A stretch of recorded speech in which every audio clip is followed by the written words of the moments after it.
Всем привет! Сегодня я покажу вам, как за 5 минут удалить любой нежелательный элемент на переднем плане Photoshop. Для примера я взял довольно сложное фото. Здесь на переднем плане забор с растительностью, и нам предстоит его убрать.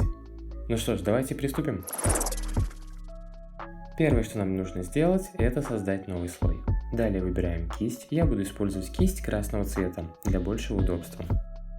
Размер кисти выбираем такой, чтобы с небольшим запасом закрасить тот объект, который хотите убрать. И нам предстоит полностью закрасить весь забор вручную. Для быстроты я ставлю точку в начале и с зажатой клавишей Shift ставлю вторую в конце. Обратите внимание, что обводку кистью необходимо проводить на новом пустом слое, который мы создавали в начале ролика.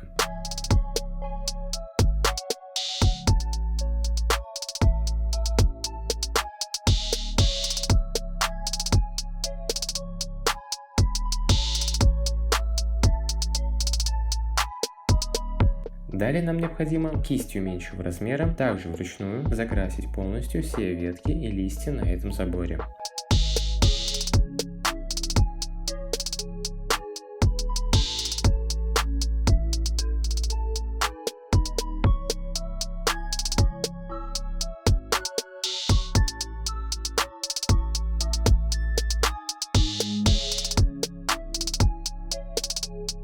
После того, как мы обвели полностью все нежелательные элементы на фотографии, необходимо отключить этот слой и выбрать слой с фотографией. Нажать кнопку Command или Ctrl и кликнуть по миниатюре слоя, где мы рисовали кистью. Как видите, у нас выделились полностью все объекты, которые мы будем убирать. Переходим в редактирование, заливка с учетом содержимого.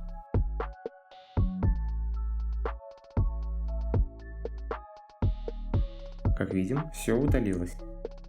Теперь убираем выделение с помощью комбинации клавиши Command или Ctrl+D.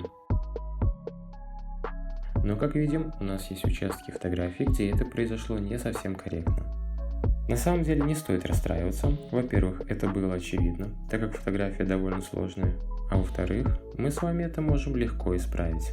Я буду использовать инструменты, восстанавливающие кисть, а в определенных моментах точечную восстанавливающую. Думаю, как работают эти инструменты, вы прекрасно знаете. Просто проходите кистью по тому месту, где необходима корректировка, и так по всей фотографии. Доделываем финальные штрихи.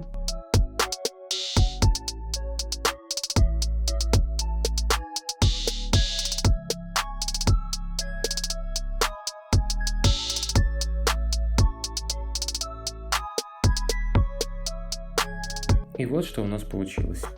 В следующем ролике я на примере этой фотографии расскажу, как повысить детализацию на максимум всего за 2 клика. Поэтому подпишитесь, поставьте лайк и до скорых встреч!